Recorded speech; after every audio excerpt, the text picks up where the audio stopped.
Hello and welcome back to this unusual Saturday video. Typically these Saturdays are devoid of any critical reactions, but today, for Pride Month, we are checking out an LGBTQ artist or band. Today we're looking at a group called A Death by the Seaside. This one was requested by James Goodman. Multiple LGBT members, and for a bonus, as far as I know, a new subgenre you haven't done a video for, Funeral Doom. That's, I'm not 100% sure. It feels like maybe it was in a live stream though. Anyways, the band is A Death by the Seaside, and the song is The Storm. So that's what we're going to be checking out today. Let's see what Death by the Seaside is bringing to the table.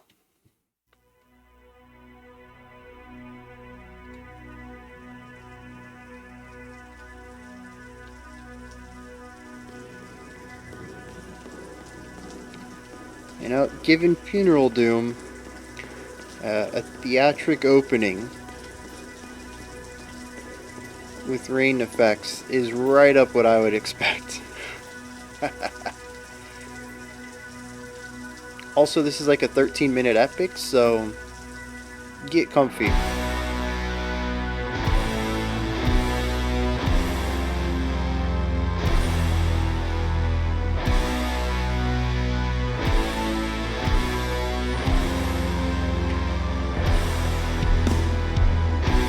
Really subdued chord progression. None of the moves are very large at all. It's a very tightly grouped chord progression that ends with a lot of weight.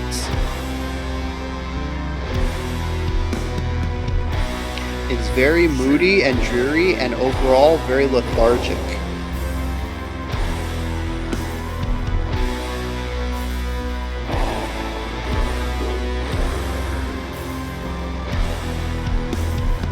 And of course that lethargy fits right in with the tempo, overall vibe.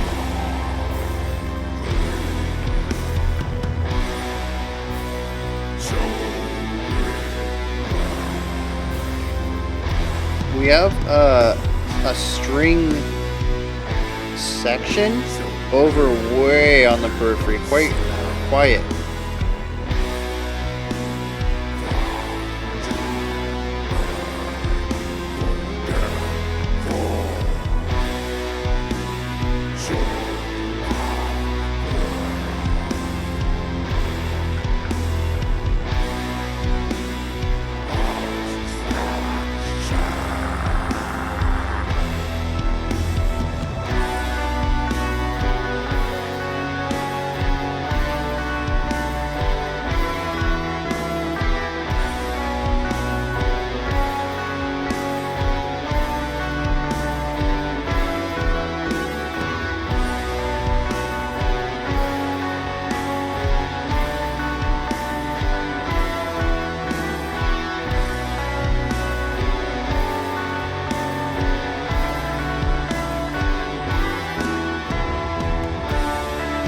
So the bass is pretty much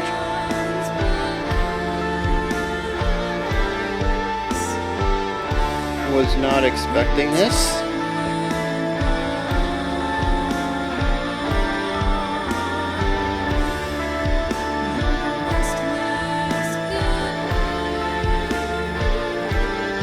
Really nice vibrato.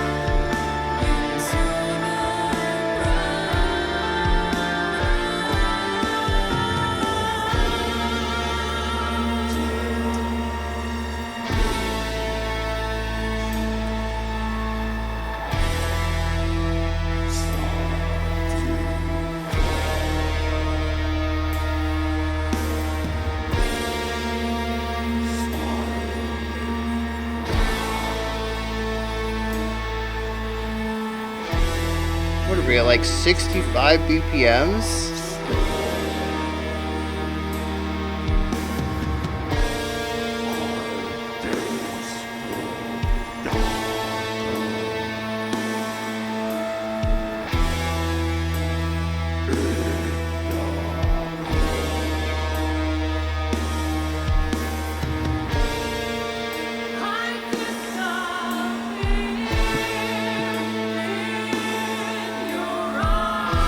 interesting harmonies to add to this section, moving so slow.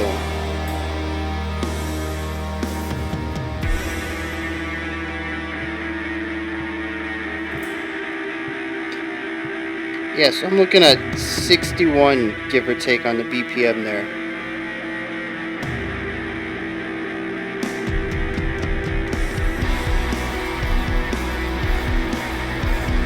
And now we're about double time, looking about 110, 120 right here.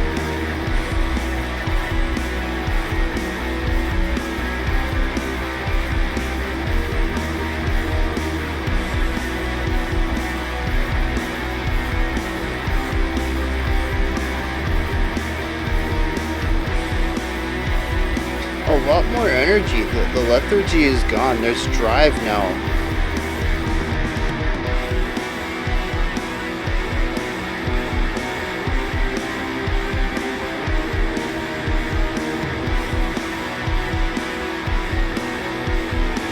It feels like there's a moving chordal progression against what the guitars are doing, and it's trying to poke through, but it's barely making it out. I don't even know what instrument is doing it.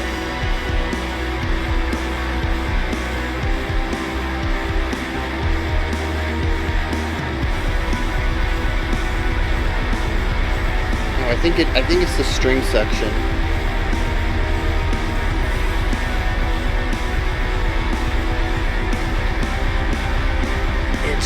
It's so faint.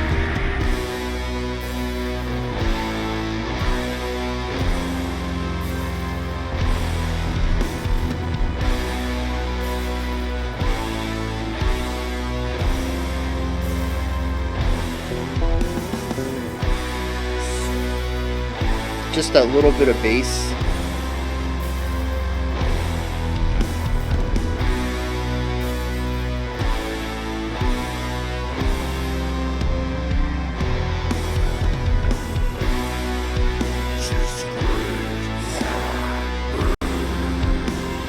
Alright, we're back to the verse. The first section that we heard. Are we gonna get some call and response?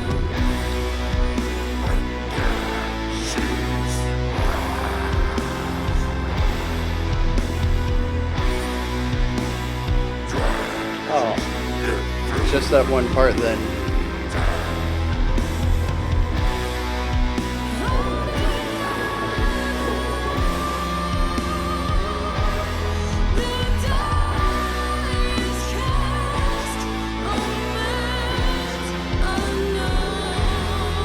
Alright, so we got some texture harmony.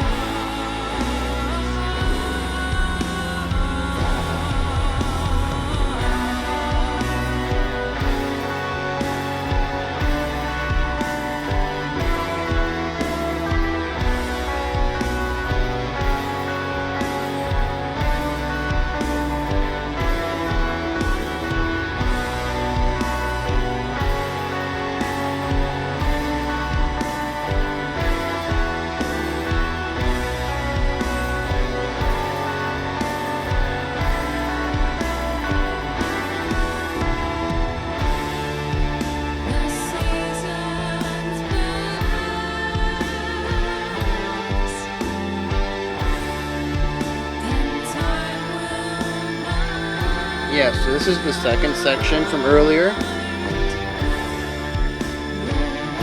And if we're going to progress in the same loop, we're going to go to the halftime 60 BPM section after this. Really leaning into that dissonance.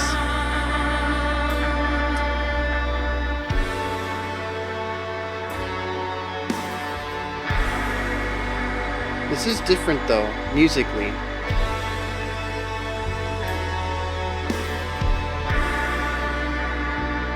Even sonically, this feels like there's a lot of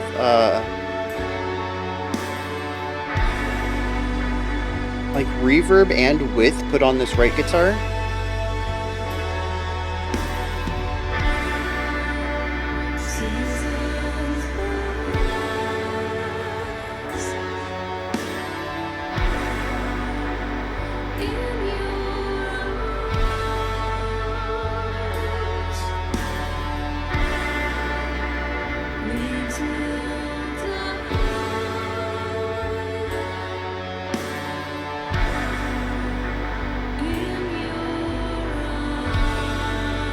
Is that the clean male vocal too?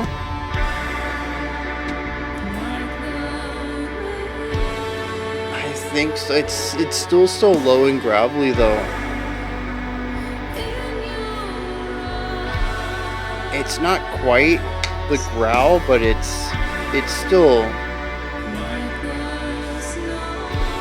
Yeah, that's the clean. Very nice.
We've got these ambient synths over here now.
Okay.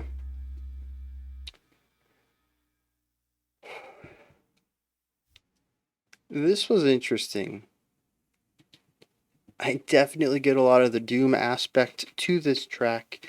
And I knew going into it what funeral doom was. I still think we've done something funeral doom. Maybe I've just been introduced to it through the Discord. Maybe it was a live stream or something. Maybe we haven't had it on the channel proper yet, but this is exactly what I was expecting.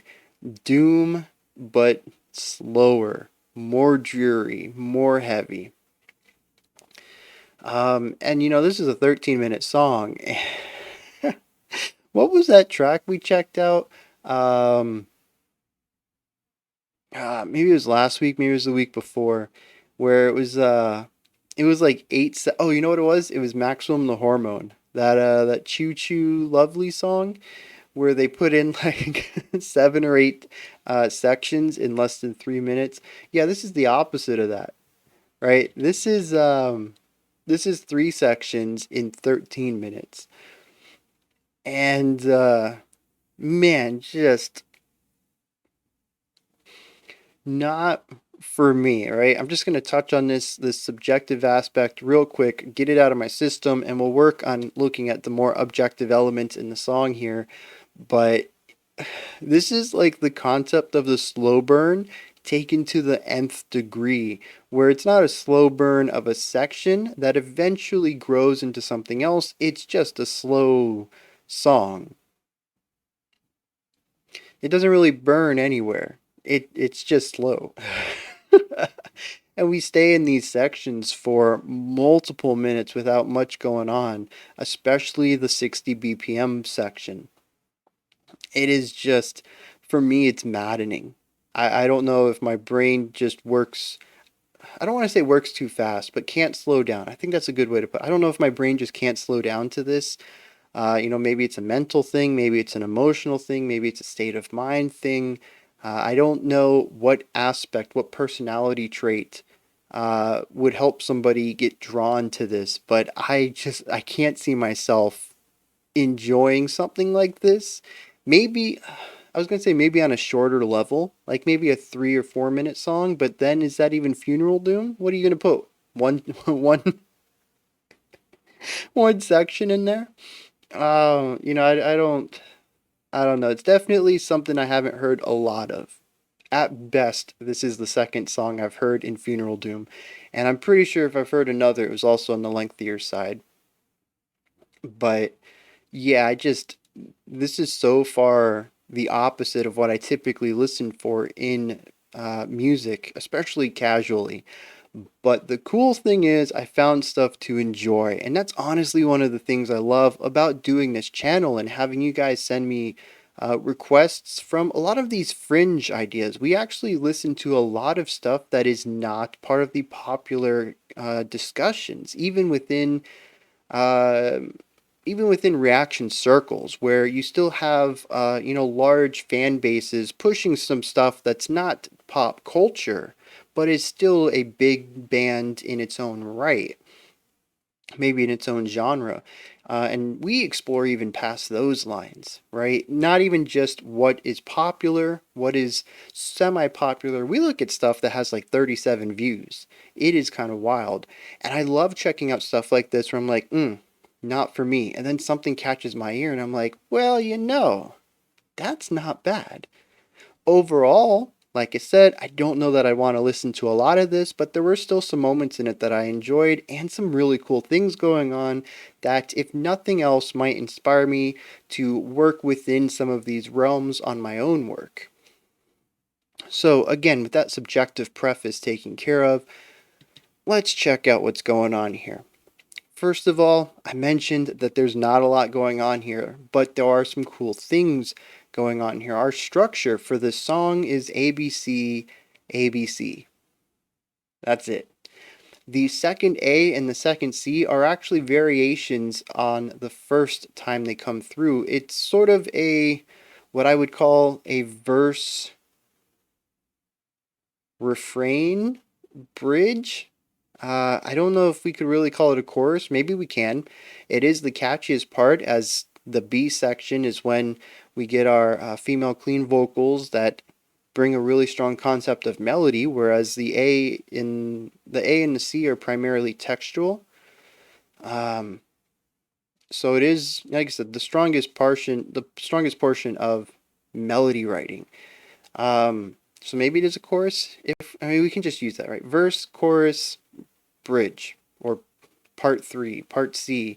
I don't know. Bridge is kind of weird because usually you only have one bridge per song. But yeah, A, B, C, and then A variation, B, C variation.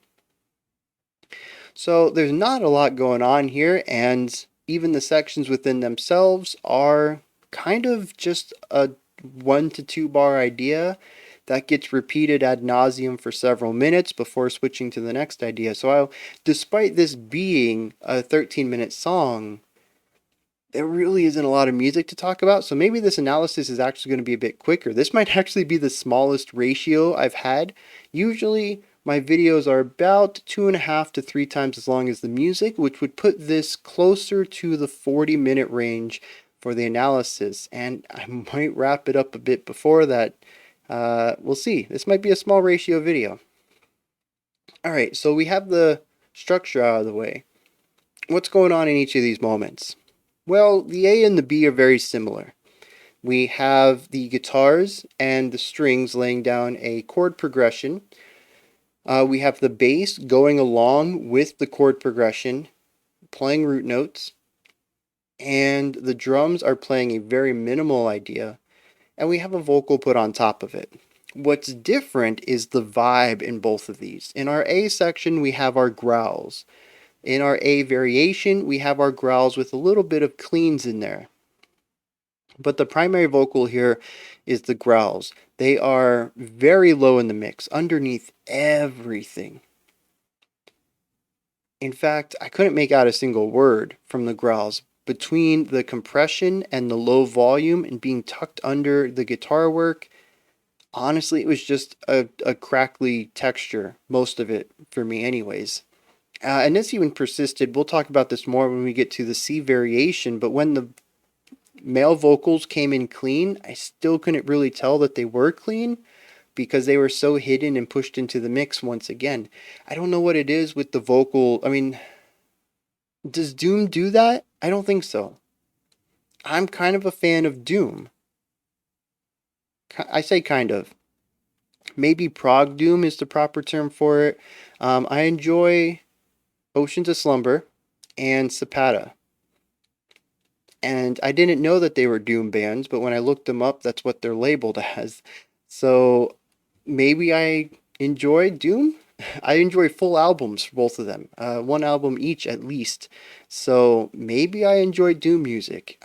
So I'm trying to like compare that to this, and both of those have very clear, distinct vocals. These vocals remind me more of something like post rock or or post metal or black metal, where the vocals are pushed down into the song to create an extra texture, not necessarily to be a delivery method of lyrics. To me, the lyrics are something you go look up later. Maybe they don't even have a strong connection to the music. It's just about putting words to that sound because, for whatever reason, vocalizations just aren't big in metal. And given how many times I've come across a song where I'm like, the vocals just kind of sound like gibberish, and the commenters are like, yeah, they kind of are. They just wanted to say something along with their screaming. It makes me wonder why more metal vocalists choose to put lyrics at all and instead just play their voice like an instrument, where they're more concerned about the notes themselves more so than the words. No different than jazz scatting. Just not, I mean, I guess scatting doesn't have to be improvised, does it? Yeah. More metal screaming should just do scatting. Honestly, that would be interesting and phenomenal, I think. Um, yeah, but the vocals are just kind of way pushed down. Um, the female cleans are a little higher that we see in the A variation, and it's an interesting contrast to the male growls because they're sort of down here and barely audible, and the females are a bit higher. They're still a bit too low for me. I still find it difficult to really hear what they're doing, but assuming that this is how they produce their vocals, I think it works.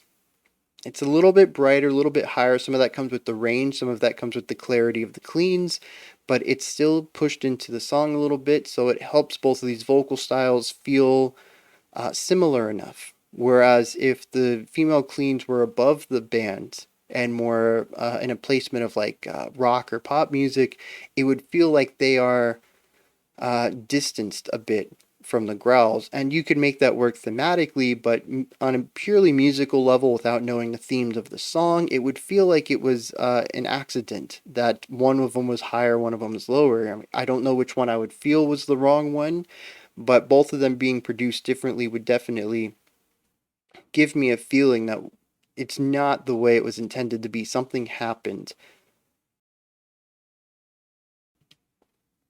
Now, the bass is obscured a bit because, like I said, it's doing pretty much what the guitars are doing.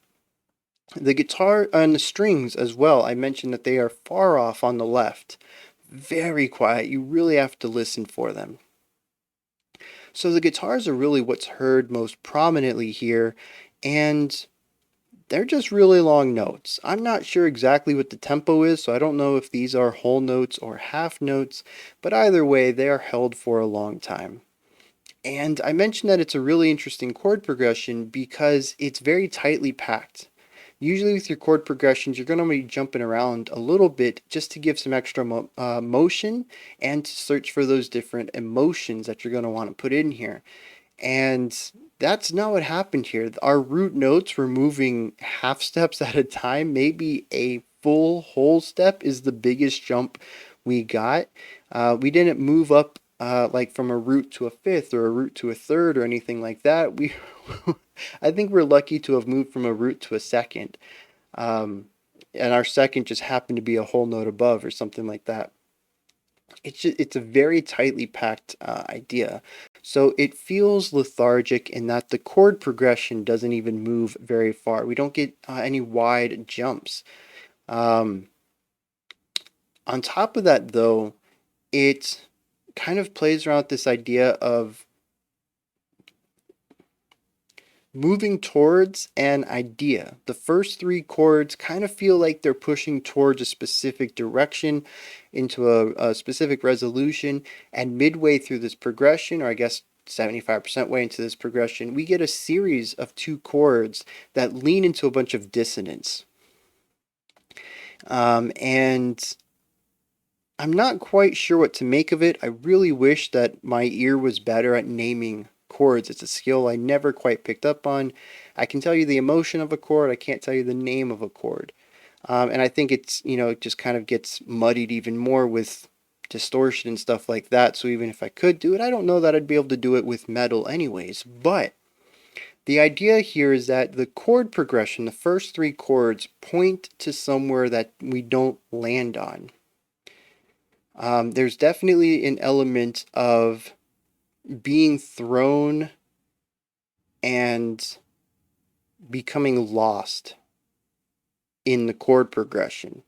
We have our direction set, we're going this way, we know we're heading to the left, and then all of a sudden we're tossed into the air and we land somewhere we don't know where we are, we're disoriented, we might have a concussion. That's what it feels like. The first three chords tell me we should be going somewhere specific. I'm not quite sure, again, what that chord name is, but it is definitely not where the next two chords are. Both of them lean into a specific kind of dissonance that doesn't deal with resolution. At least not a resolution to the chords as they were presented. It is a resolution of sorts. It's a resolution of lacking resolution. And then from there, we loop back to our first chord. And so we have the lethargy of it, we have the weight of it, we have the heaviness and the distortion that comes into here as well. And then we also have a lack of resolution that makes the section feel cyclical in a lot of ways. But cyclical in a... I don't want to say lost, because there is a feeling of losing direction in here, but to me it's more about apathy. That's kind of what I'm getting from it. In that we've kind of lost where we were supposed to be going and we don't care. It's not fear, it's not tension, it's not panic, it's not confusion, it's just whatever. And they lean real hard into these two chords here at the end. Like I said, they lean into the tension, and then that's amplified by the distortion as well. And it's just this, well, we didn't go where we were supposed to, let's try again. So we start the chord over, it tells us we're going this way, and we get tossed that way and end up finishing our journey in a completely different space that we don't know where we are again. That's what it feels like to me. Interestingly, though, we have this apathetic, lost lethargy that moves into the second idea, which is our B section, which has this rising chordal pattern. It was like bum, bum, bum, bum, bum. And I don't remember what happened after that. I think we went up for our lead-in tone, found ourselves in the middle again, and then landed back on our starting chord. I think it's something like that. But we had this rising idea, and it really feels like, once again, that we are heading towards a specific area, something of redemption or completion, or some resolution. We're gaining momentum, and it just doesn't happen, right? Once again, we get to the top. It feels like we should lean into this next bit that's going to resolve us, and instead we find our way back down and start back where we were.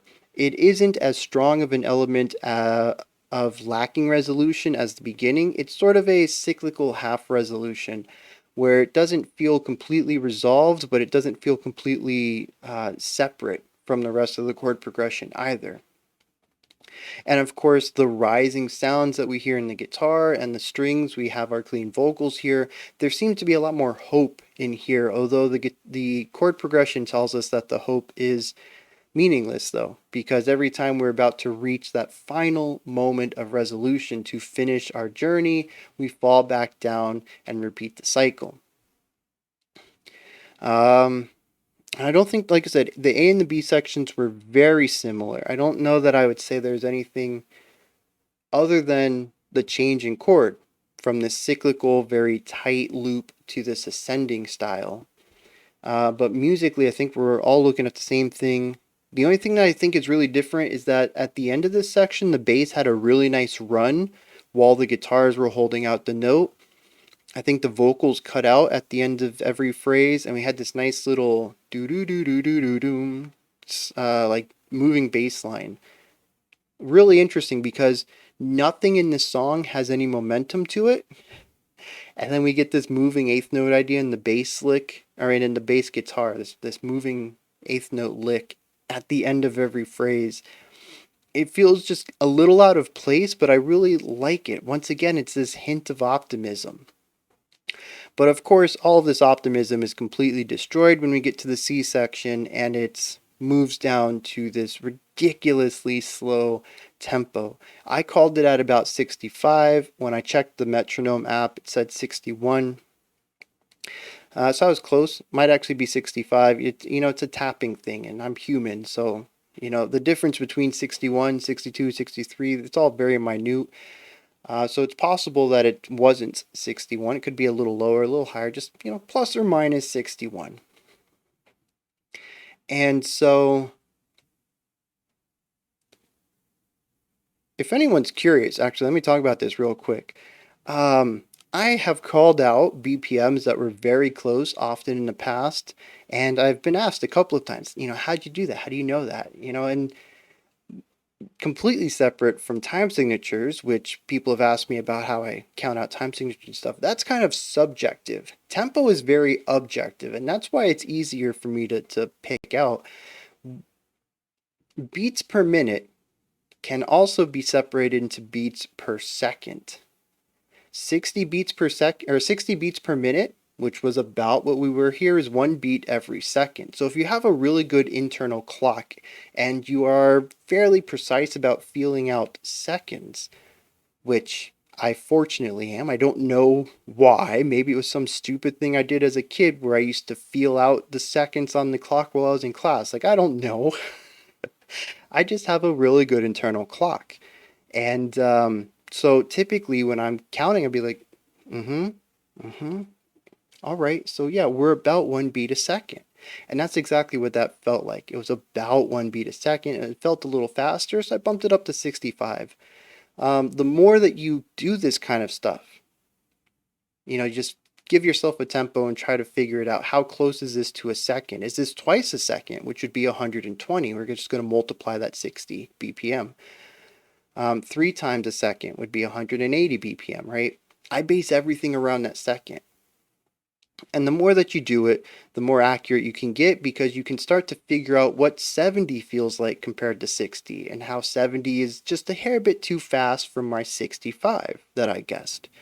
And that's it entirely. I have a really good sense of what a second feels like, and I just kind of gauge based off of that. So if anyone was curious how I called that BPM so close, it's because it was very close to a second. If it was like 83 or something, that might be a little tougher for me to nail as closely within 4 to 5 BPMs like I did.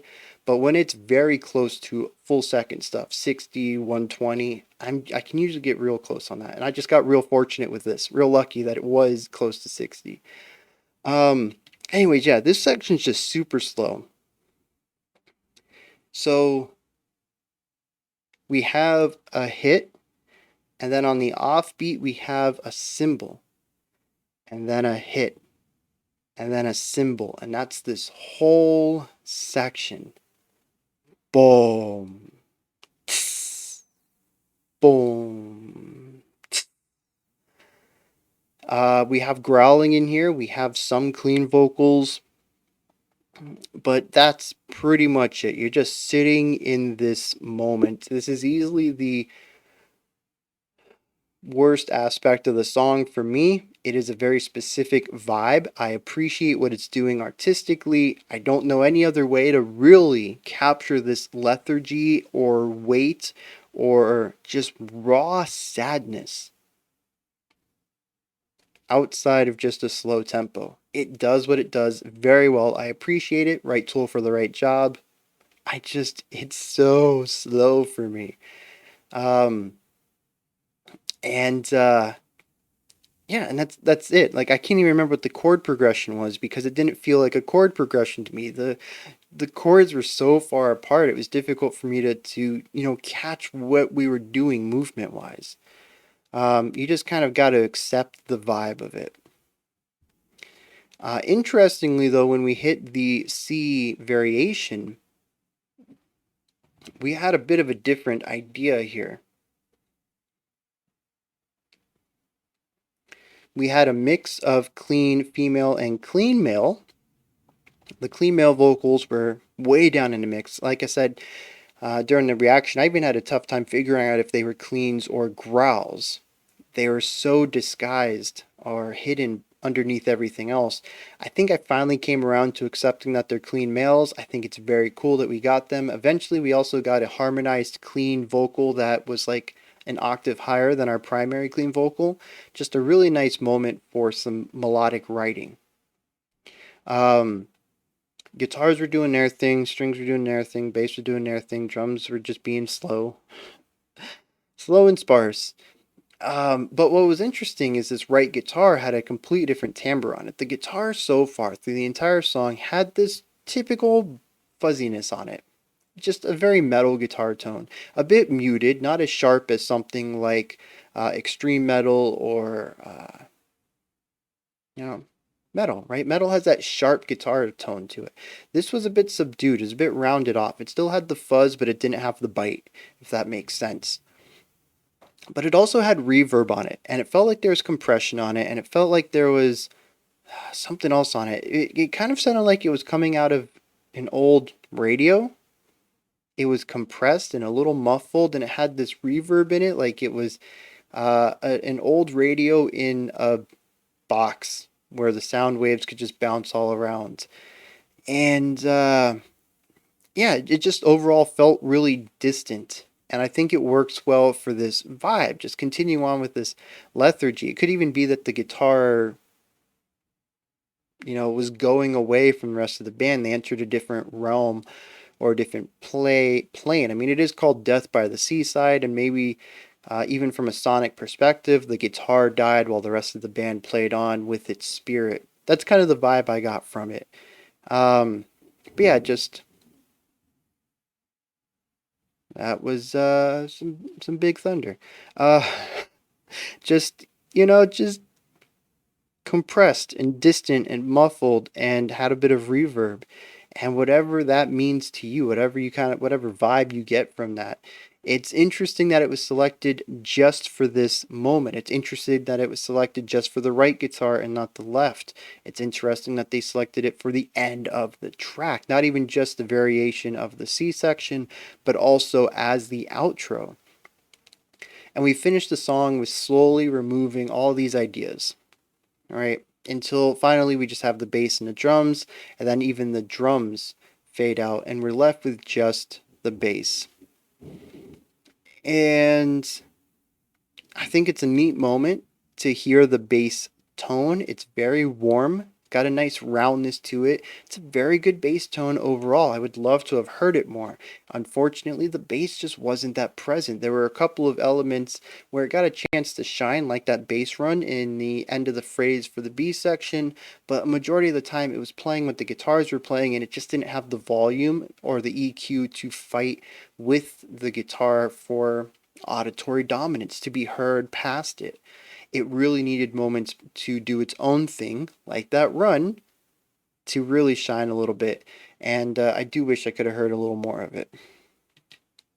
Um, so yeah, we talked about theme. We talked about every single section. We talked about the vocals, production. Let's dive into some lyrics. So this is a rather short song. They do call it a chorus and they call it a bridge, but they call their final section an outro rather than a bridge, which makes sense. 'Cause like I said, it's kind of weird to have two bridges in a song, but it also utilizes the same tempo and a couple of the same ideas from the bridge. So I'm still going to refer to it as bridge alt or bridge variant, but yeah, outro works fine as well. So the verse, she walked alone under the rain, lost in concrete, soaking wet, so innocent, fragile and forgetful, short of breath, hands that shake. So it sounds like this person is walking alone at night under rain, and they had something that startled them, or maybe a traumatic experience. Their hands are shaking, they're out of breath. Maybe they were running, right? Maybe they were being chased. I don't know. Definitely sounds like something um, that's going to stick with them for a while, right? It also says so innocent, and that brings up elements of the opposite. If if we bring it up specifically that she's innocent, we're going to assume that whatever was happening to her or whatever somebody attempted to do to her was not so innocent. So much so that it caused her to go into fight or flight.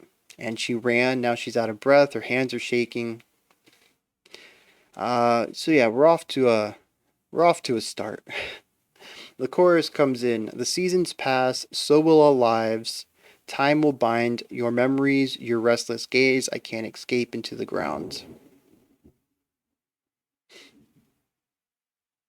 So time moves on, and your memories are bound to me, as is your restless gaze, and I can't escape into the ground.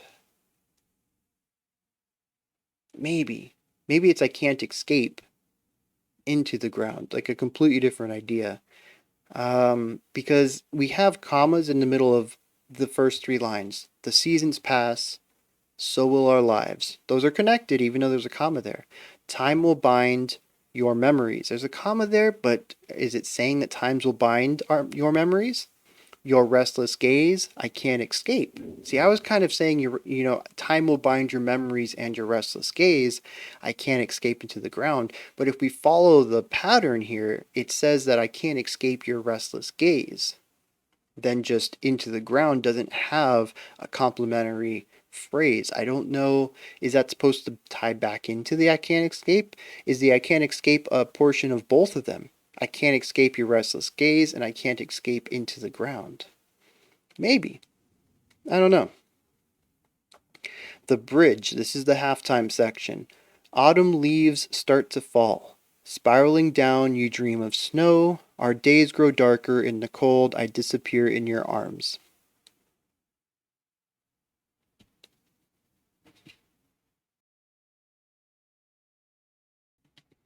So time has passed on more. In fact, the chorus even says the seasons pass, bringing up a specific season, that it's now autumn. The leaves are falling to the ground, which is the idea of death, right?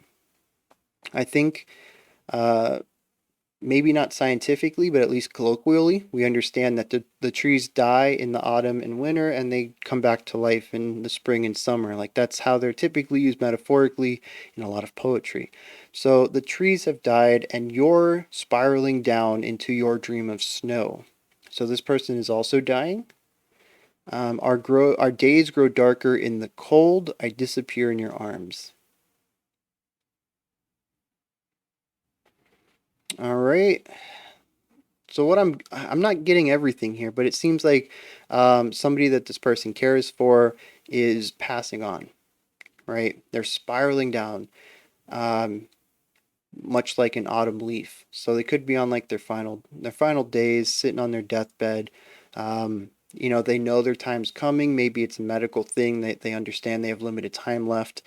Um, so this other person and them, spend their days together, but they understand that the days that they spend are in darkness. That's kind of what I'm getting here. She screams at me, the clouds have stolen you, and then she smiles, drenched and defeated. Holding out hope, the die is cast, omens unknown, our days grow short, shadows grow far. Again, I'm not sure about every minutia here. The clouds have stolen you, and then she smiles, drenched and defeated. Um, but there definitely seems to be an element of knowing the time is up, right? The die has been cast, the omens are unknown, but our days grow short, right? So we kind of understand that our time is closing up here. We go back to the chorus about the seasons and the memories and the gaze, and then our outro is seasons pass in your arms, leaves will die in your eyes, like the rain in your eyes, like the snow we will die. And I think that just kind of is very surface level right there. We have the metaphor between the leaves, the falling of the leaves, and then the bringing on of the snow. Although we have snow and rain, it's getting a bit claustrophobic metaphorically. It's kind of muddying up some of the ideas here, but I think it's still just kind of there that it's about losing someone and trying to spend the last days in meaningful ways, but understanding that the time's going. So you're trying to make the best of it and trying to make happy memories while also realizing sort of the futility of it. You're trying to have a happy time knowing that sadness and sorrow is around the corner, that you have to deal with this pain in the moment while also trying to ignore it to make their final moments happy. Um, and maybe that impossibility is part of the idea of the rain and the snow happening simultaneously. I don't know. That's kind of my take on it. I don't know how accurate that is. Um, and I guess it kind of, I mean, I don't know that it matches specifically with the lethargy, other than maybe just wanting to make the time stretch out kind of vibe. But there's definitely a sorrow to this. There's a sadness. There's a weight to it all. It's a heavy topic, assuming that I'm right about any of it. Um, and it matches very well with the music. I don't know that the music was specifically selected for it. I'm going to assume that they are a funeral doom band. This is the music they typically write. The lyrics just happen to fit up with the music, almost like they know the music's. Yeah, the lyrics were written for the song, I should say. That's kind of the angle it feels like here, which, I mean, that kind of works most of the time, but whatever. I think you guys know what I'm saying there. Those are my thoughts on A Death by the Seaside's The Storm. That's where you guys come in. Hit me up in the comments. Let me know your thoughts on this one. If you agree with me, disagree with me, have anything you want to correct me on, anything you'd like to add on that I said, go ahead and post that stuff in the comment section. Above that, there is a description box, and in there is a link for Linktree. Takes you to this menu right here. Has everything related to the channel on it. You can pick up some merch, join the Patreon and help support the channel, submit special selections and help support the channel, pick up some merch and help support the channel. You can join the Twitter or follow me on Twitter and see what I've been posting. You can join the Discord community and chat with the entire Critical Reaction community. It's a very chill place. We share music. We talk about memes, and it's just a nice community. It's real chill. And then above that, of course, if you could like, subscribe, and ring the bell, I greatly appreciate all three of those. If you're still here, I just want to note real quick that like these fuzzy things are like popping up everywhere, and that's because when I started recording, it was daylight out, and I do require just a hint of daylight. My blinds are usually closed in here, but I just need the faintest hint of daylight to make my green screen work perfectly. And I'm casting just a hair bit of extra shadow because in the middle of listening to the storm, it began storming, right? And it's even so close that the thunder is loud and the lightning, I catch flashes of it in my eye. So only put this song on if you're ready for some rain, I think is what I'm saying. Anyways, just a weird coincidence. And also thanks for your patience because I typically don't record in such dark situations, and I know this doesn't look professional, especially when I put my hands up and I get my, actual shadows rather than the soft shadows coming off. Anyways, we'll be back tomorrow, patrons, 11 a.m. For the live stream. Monday we'll be back with what is it called? Utter chaos, pure chaos. I think that's it. Just looking at tracks that are just raw chaos put into sonic qualities. 5 p.m. Eastern Standard Time, 9 p.m. UTC, as usual. We'll also have a special selection after that, of course, as usual. Until next time, remember to be critical, not cynical of the music you listen to, and have a fantastic morning, afternoon, or evening whenever you choose to watch my videos.